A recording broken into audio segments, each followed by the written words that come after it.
Hi and hello, watch fans. Welcome back to the Real Time Show. Today, your friendly neighborhood jeweler, Alon Joseph, calling all the way in from Amsterdam. And my co-host, Rob Nuts, calling in from Dresden. Actually, are you in Dresden, Rob? I am today for once. Would you believe I came home? How strange. And we have our colleague, our friend, Baudouin Van Es, known from Tourbillon Watch. Welcome, Baudouin. Thank you very much for having me, Alan and Rob. It's a pleasure. Finally, after all those years we know each other, I am able to be on the show. And thank you. Thanks a lot. Thank you for making the time to sit down with us. We're actually very excited to have you on the show because you are one of the founders of a very noble and cool project called Kozh. What is that all about? First, okay, Alan or Rob, could you try to explain me what Kozh mean? I have no idea. I'm completely in the dark. I'm so sorry.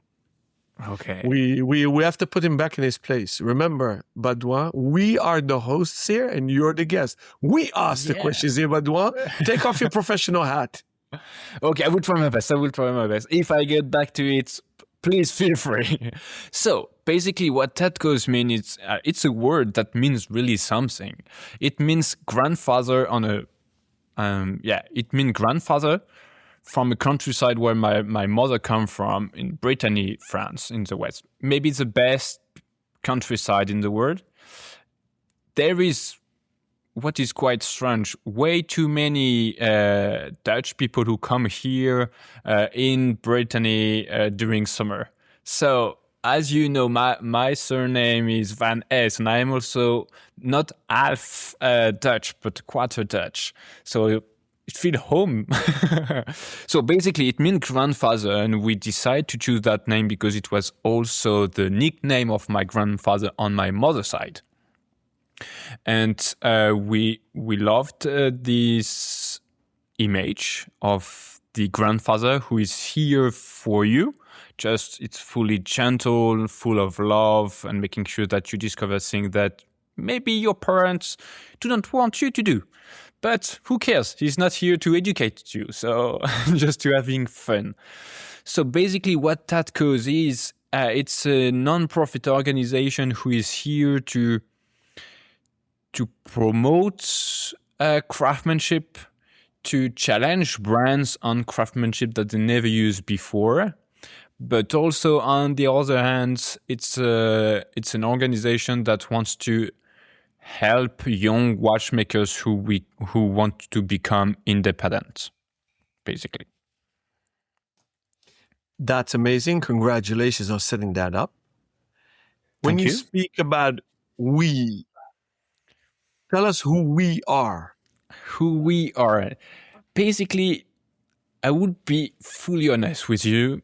Without my wife, Tourbillon Watch would not exist. It would still be an idea written down on a notebook. But she gave me that strength to go through and to create things. So basically, without my wife, Tourbillon Watch would not be here, and even Kozh. So she's really the one who helped me to think about project and to create those projects. And so that's why it's also a family organization, we would say. So yeah, who we are, it's a Van Es family, and we started this project around 2 years ago. And in March 4th, we launched officially the project. So how does it work practically? How do people donate? How do they get involved? How do they offer their expertise to you and your services? So basically, we do two things at least. We do collaboration with brands on craftsmanship that they never used before, and with the brands we create limited edition where the craft person is at the very center. So usually, as you may know, normally it's the brands who goes to the craft person saying, here is a design, now you have to make sure that what you will do will fit the design. We do the way around, which is we go to brands and we say, here is a list of craftsmanship that you never used. Pick one. We will find with you a craft person, and you will have to present you to the craft person, explaining, here is, okay, I'm Ace, I'm this man, here is my philosophy, here is what we've done in the past. Now, can you arrive with some creative ideas? So that's the craft person who arrive with some creative ideas saying, okay, regarding who you are, regarding my techniques, here is what I think could be interesting to do together. And then we fine-tune the design with the brand and the craft person. And we present the design to collectors, because all the pieces are sold through a subscription program. Because financially speaking, it's interesting for the brand, let's be honest. But also because it allows us to have a close relationship with the collectors. And we want them, when they will have the watch on the wrist, say, okay, I know who the craft person is, where he lives, what he looks like, what he has to go through in order to create that piece, basically. To really bring something really personal that they had the opportunity to live during the creation process, basically. So that's the first thing we do. So per year, we reveal 2 collaboration with 2 different brands on 2 different craftsmanship. And the money we receive from the brands, because we created something for them that they have done for us, that amount of money finance the Kozh New Talent Award, which is a competition where if you are a watchmaker between 18 to 35 and you want to become independent and you have somehow a clear vision of what you want to do, you can apply to this competition. You will have to fill your application, where you will have to explain 2 main things, who are first your business, because you could be a great watchmaker, but you can go bankrupt in 2 years because you didn't pay attention to maybe anything. So you will have to explain to the jury member in your application all the business details that you want to create, but also all the technical thing about your creations, basically. So that's why in our jury, we have 2 kind of two different type of jury members. Some of are more on the business side and some of are more on the technical side. And per year, we will have 2 winners. Why only one when you can help a bit more? And those winners will receive not money, but machines. So basically, they will receive a jig Bauer, an Hauser Type 70, and they will have to spend 2 weeks at Luc Monet's workshop to train on those machines. But also they will have access to 2 mentors, one business and one technical. For 2026, the technical mentor is Jean-François Mozon from Chronode, as you may know. And the business one is Pietro Tomager from the limited edition. And that's not everything. So all the collectors who are supporting the collaboration with the brands will have a privileged access to the winners of the competition. So we tried to make sure that if they want to start their own workshop, they will have the basic machines to create their thing. But also if they have any questions, they have a proper person to ask them. And also when you are a watchmaker, you have to sell your watches. And we try to provide you collectors, mindful collectors who are here to support you. And also we'll do conferences where craft person will explain who they are and what they do, etc. So yeah, basically now that's what we do. So you launched this concept very recently, despite it being in the works for quite some time. Yeah, March 4th. Have you announced brands with which you're collaborating yet, or can you tell us about some of the brands that are coming in the future, or is that all still confidential? It's quite tough. We have to be a little bit patient because normally, the first collaboration will be revealed in June or beginning of July. But you are also in this industry for many years. You know that kind of launch could be postponed for any reasons. So normally it would be in June or beginning of July. The second one will be revealed in Geneva Watch Days, so early September. How have you found the reception to be to this concept? Are brands very keen to work with you, or is it tough to convince them to step outside their comfort zone? What's the experience been like so far?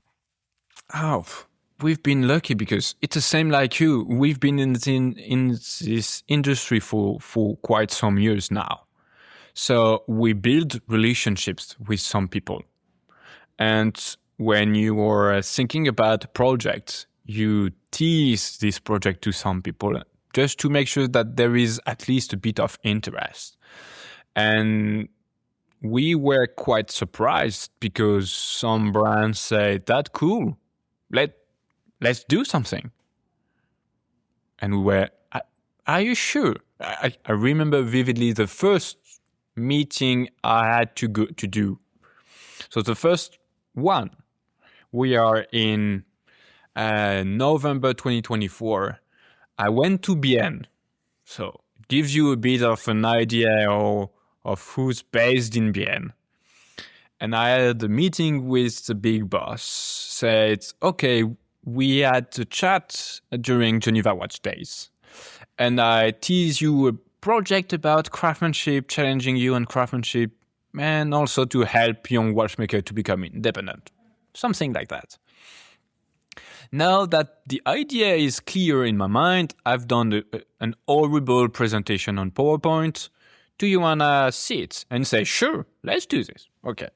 I explained it, the project. And at the end, say, "Great, let's do it." And I was, "Are you kidding me?" No, because I was ready to do maybe 4, 7, 10 meetings just to explain a bit more about my project. And you are just saying that now we can start now. That's mind-blowing. And I was not ready for it. So I was, okay, maybe let's write something down. No, say first let's shake hands. And if you want me to sign something, do it. And the first intentional letter I wrote down, I was in Bienne in the McDonald's, writing down the intentional letter to send it to the big boss. And then I had the pleasure to have a meeting with Kari Voutilainen on the same day. So first meeting went very well. So I was quite, yeah, man, it's on a good start. And then went to Kari, said, "Here is a project, etc." And said, "Come on." Yesterday, I finished at midnight. This morning, I arrived at 5. I have way too much work to do now. Unfortunately, even though your project is cool, I don't have the time.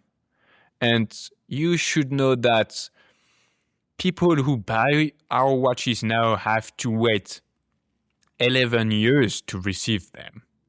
So if we start something now, they will have to wait at least 10 years to receive the watches.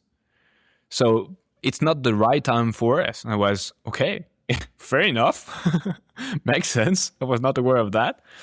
And yeah, we were quite lucky because we are based in Geneva. So it's easy for us to go to the brands.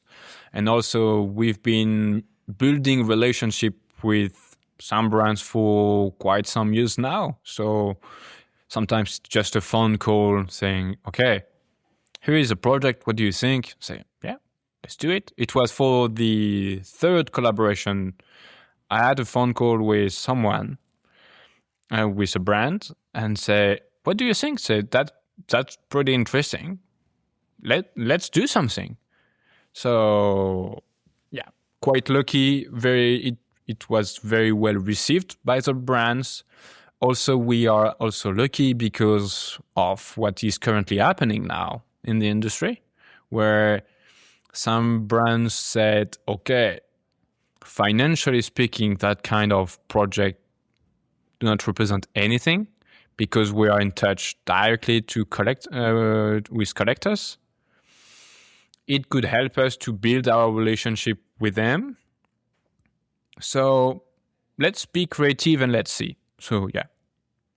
So the responses were quite various depending on where the brands are in terms of their existing relationship or ability to supply products immediately. Yeah. You've spoken to many brands already, I guess. How many have you spoken to roughly? Are we talking 10, 20, 30, 50? Around 10 and 20 brands. Okay. But and did your... four confirmed. So for 2026, all the 2 collaboration are signed and will be revealed in June and September, and for 2027 also. Okay, so that's a nice runway to sort of refine your strategy and your approach as well, because I guess within those 10, 20 meetings that you've had already, you were given things to deal with that you hadn't anticipated, like Kari's 11-year lead time, for example. Yeah.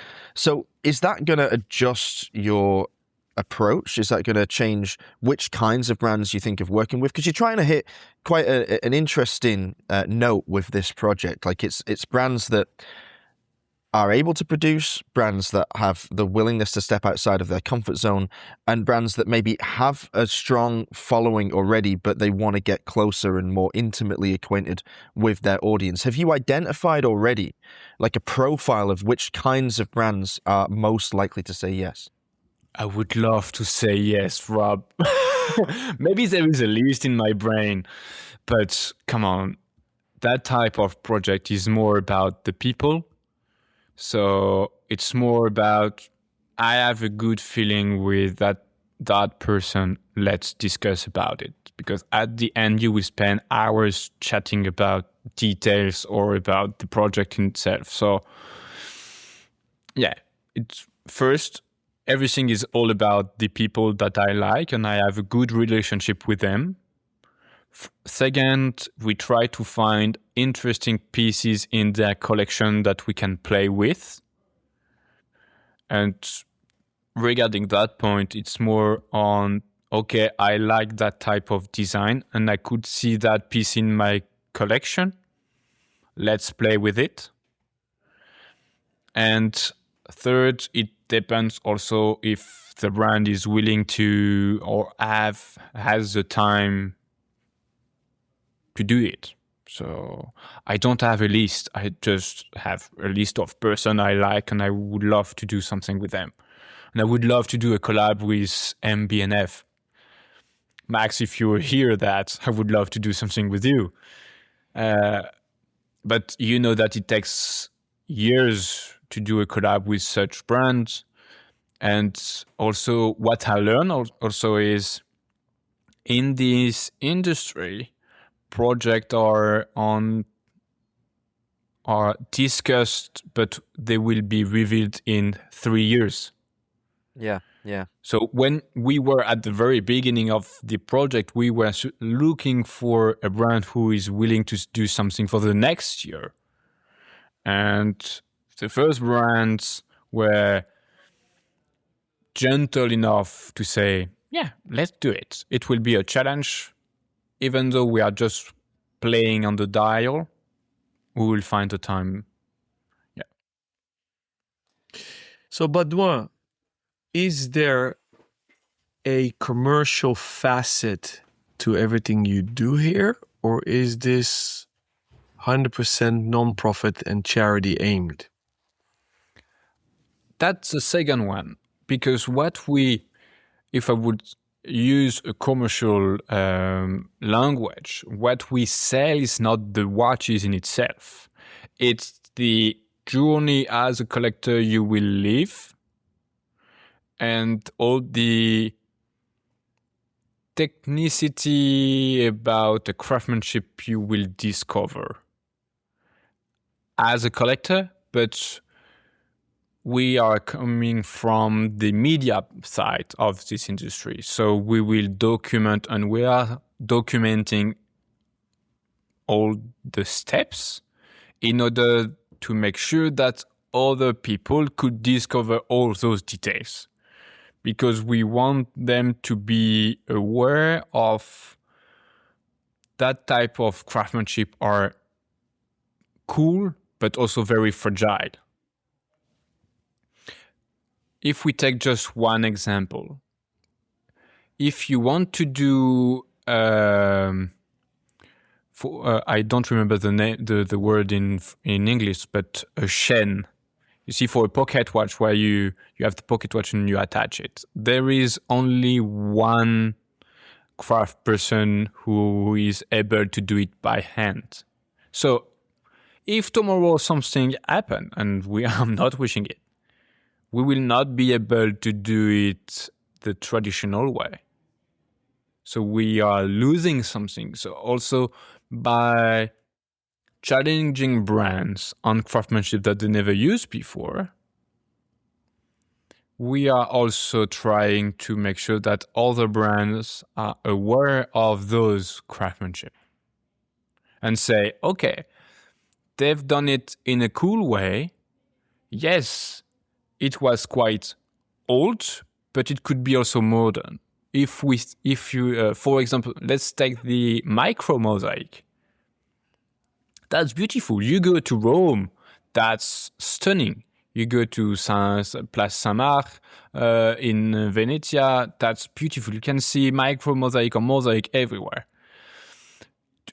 As a collector, would you have a micro mosaic dial showcasing something in Rome or in Italy or a building in your place? Or would you like something more modern? You see?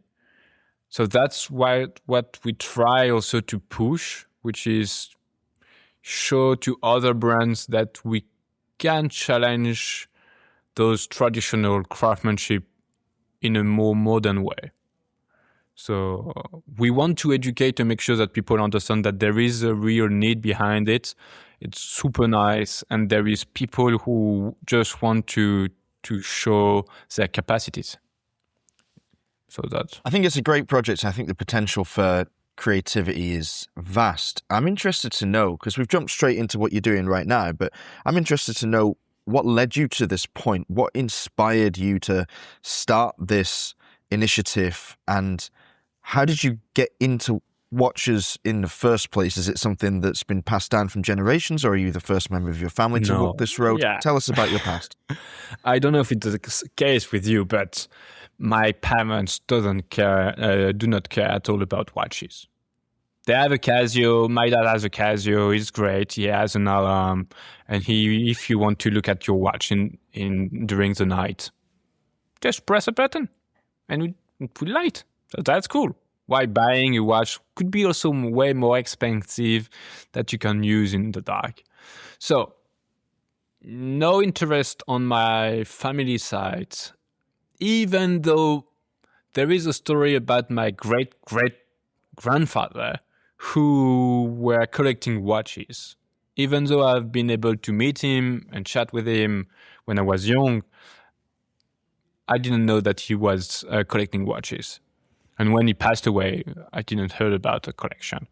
So no interest on my family side. I discovered watches because of the project in itself I found interesting, and also because during my studies, I was also working not far from the Place Vendôme, where you have Patek, Chopard, Jaeger-LeCoultre, IWC, etc. So if you are in Paris and you are looking for watches, you go to Place Vendôme.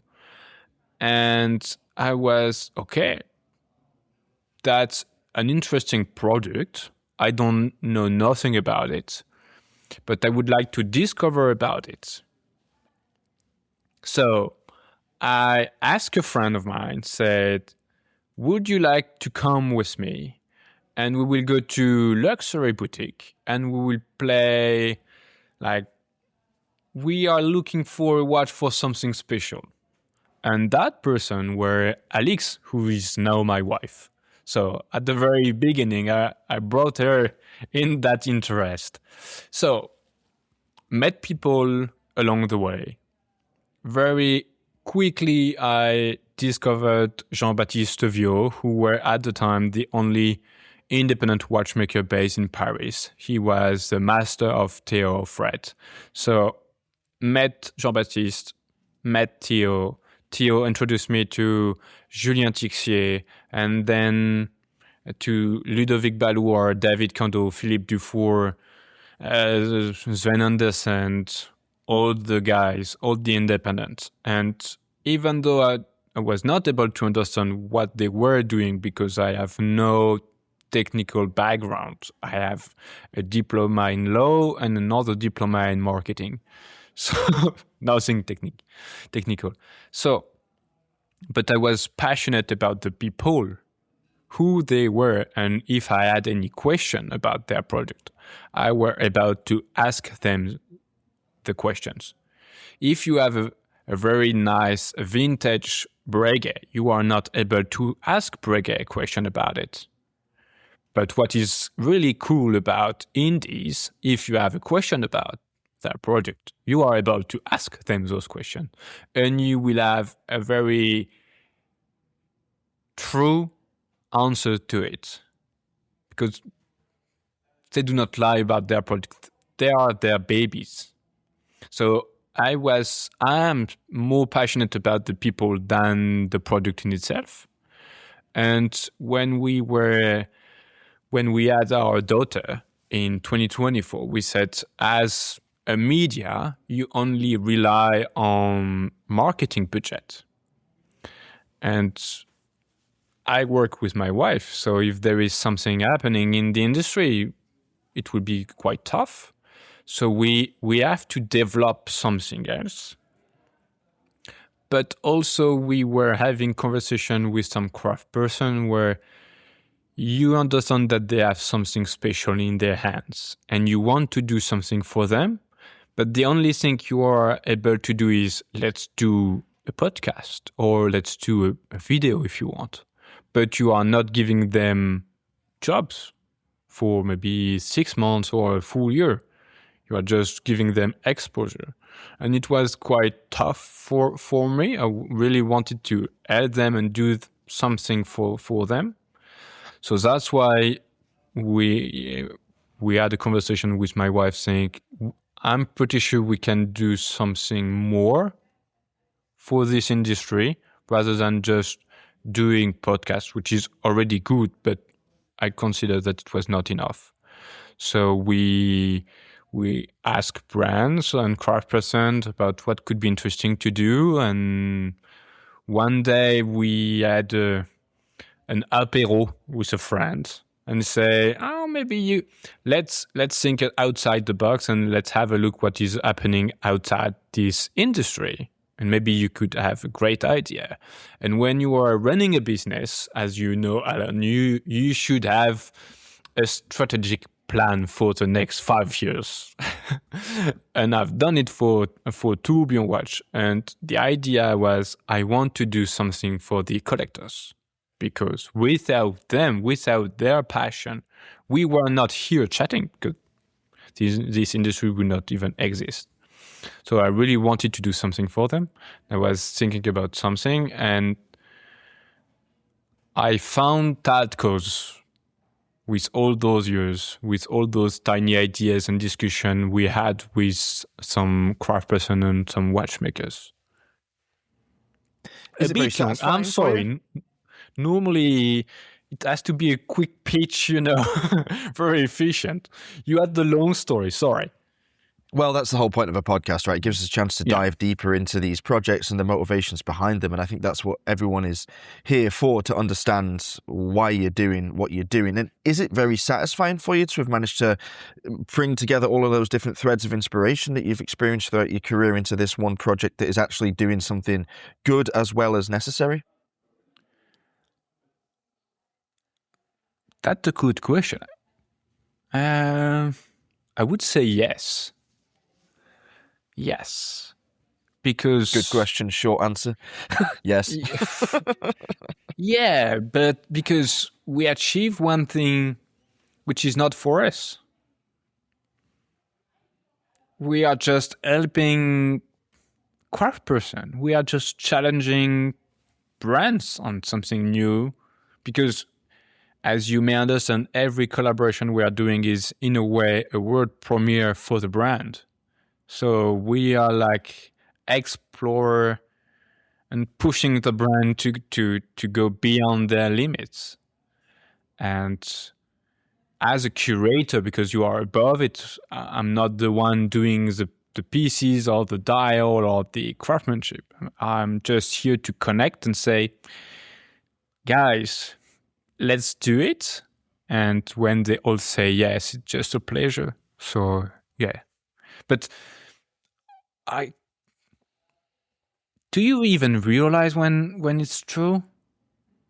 Well, it's a good question, isn't it? Because we're always leaning forward and trying to develop and grow and pursue new projects, which is necessary, because if you're standing still in watchmaking, you're going backwards, and nothing comes easily in this industry. As you said, there's all these constraints that different brands on different strata of watchmaking are going through and experiencing, and we have to try and navigate that. And it's all well and good to be creative inside your own head, but then when you bring out these ideas into the open, you have to be prepared for a lot of pushback, and it's frustrating sometimes, because you think a lot about anything, I'm sure, that you approach a brand with, and if the response isn't positive, if you're not self-critical enough, then you feel the brand doesn't get it. But if you do apply a necessary level of self-criticism, then you say, okay, well, maybe I don't get it. Maybe I don't realize what the actual need is. How can I pivot and change and modify my own presentation or my own concept to get a positive response? But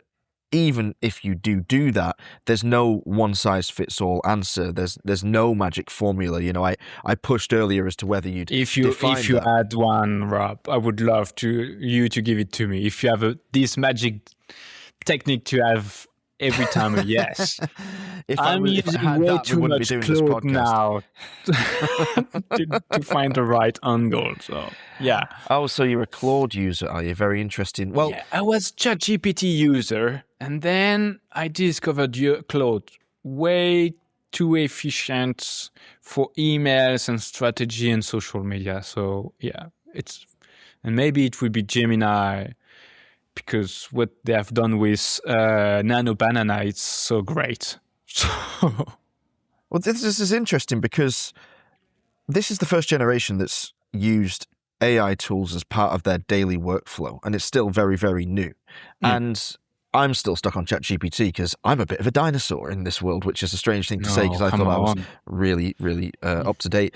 But what I wonder is whether or not the reliance on these tools might end up homogenizing strategy a little bit, to the point at which it becomes less effective. You are a creative individual. You are able to think sideways in a way that even Claude cannot. And that has, thus far in your career, which has been established prior to the development of these AI tools, has meant that you have a character that people understand, you have a personality that people can buy into, and you have at least the very early stages of a legacy. Does that weigh on your mind at all? Is there something, I don't know whether you have the ego to even approach the question, but most people that are doing something of this ilk do at least think about what they will be known for and what they will leave behind. And is this current charity endeavor more in that vein for you than, say, Tourbillon Watch or your media activities prior? Yeah, that's true. Yeah, that's something I really want to build and grow. And will I pass it down to my children? I don't know if they want. Yes. For now, I have just one daughter, and she's just 2 years old. So now she's just looking for biscuits or just play outside. So no interest on craftsmanship or collaboration. It's just go to the park and play with dad or mom. But yes, there is a real will to build something that will be bigger than just ourselves, because we are just here for a period of time, and if we are able to create something meaningful that can go through times, why not? Let's do it. So it's a real opportunity to do it, and also it's a real opportunity for us to be able to speak about it to you guys, because also you found it interesting. There is a real maybe interest for the people to be aware of that. So thank you, because if we were just on our side, it could not be something bigger and bigger. Yeah.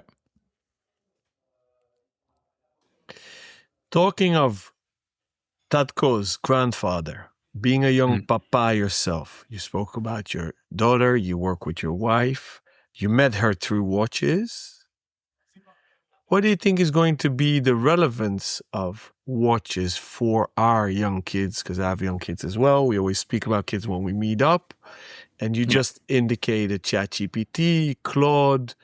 Draw us a little bit of your non-scripted AI-tooled vision for the coming 2 decades, Baudouin.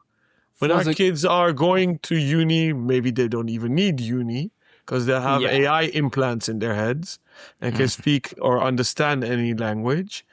I always shout that I worry that in elementary schools, they don't teach them to read time in a round method, meaning analog instead of horizontal, digital clocks. Walk us a bit how you see the future for watchmaking specifically, or maybe take it broader. That's a good question. 2 years ago, I've been lucky enough to do a series of podcasts with an historian, Mr. Donze. He's based in Japan, and he wrote down a few books about the history of watchmaking.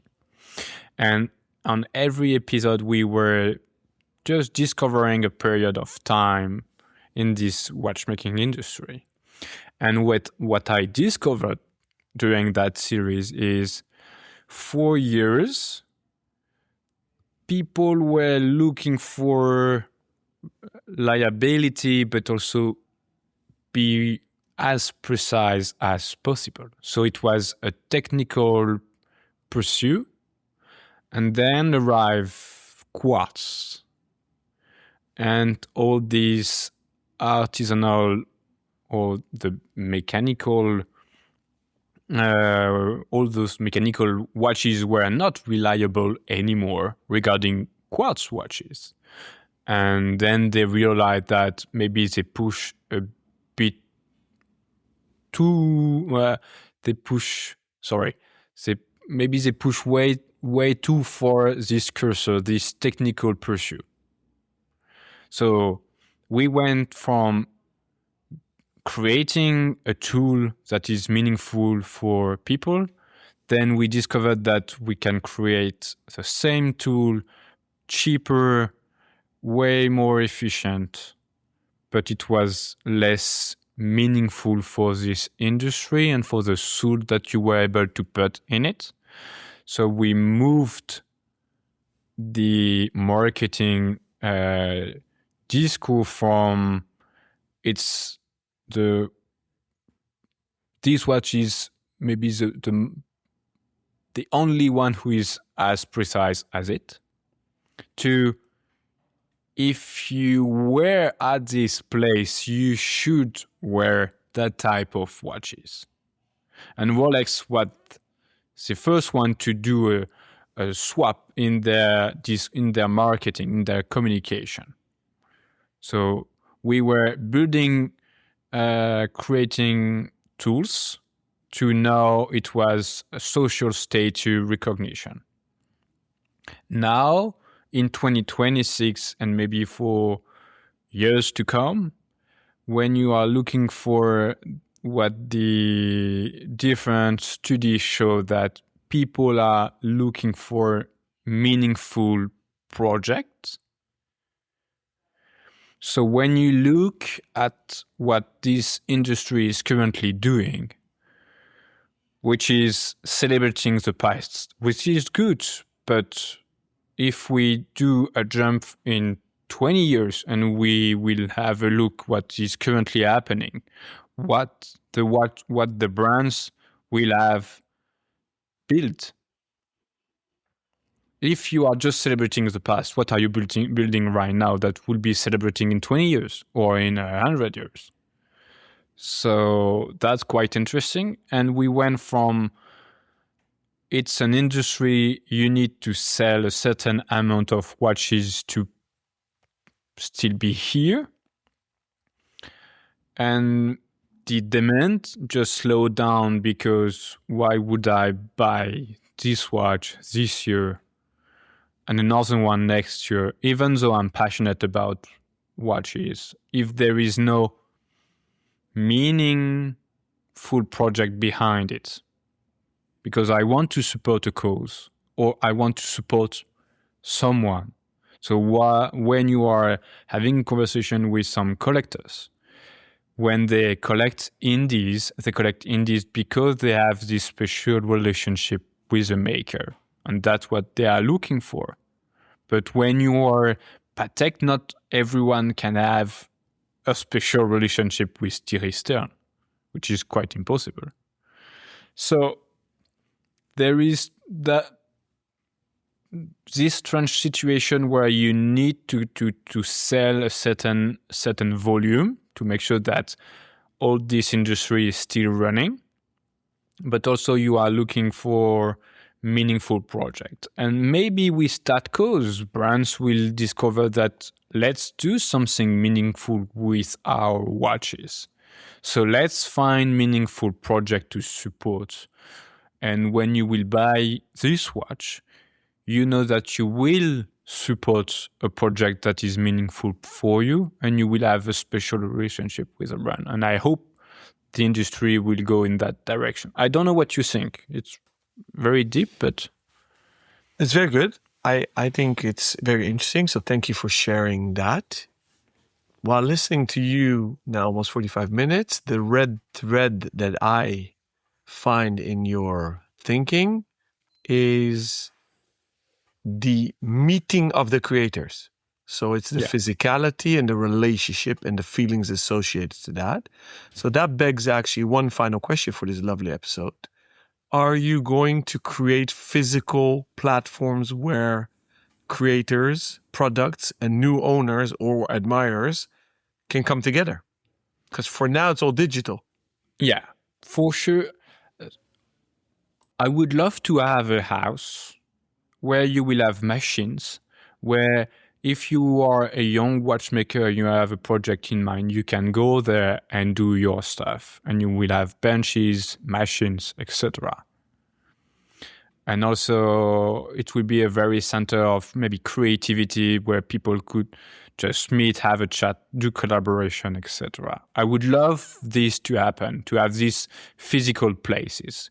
But without you, Alan, with what you are currently doing with Ace, we rely on you guys, say, okay, if we can do an event with you just to have some people having an opportunity to just have a chat, discover craftsmanship or a craft person. It would be great to do such thing. So remind me to send you an invoice after this, or actually send you my invoice details. So thank you for promoting that. But it's actually very interesting that you say that because, retailers today are an afterthought for almost every brand, the top brands and the groups, but also the up and coming watch brands because they all do D2C, direct to consumer. So thank you for saying that. And I think that's the role of retailers indeed, is to share knowledge and the passion and create a platform for encounters.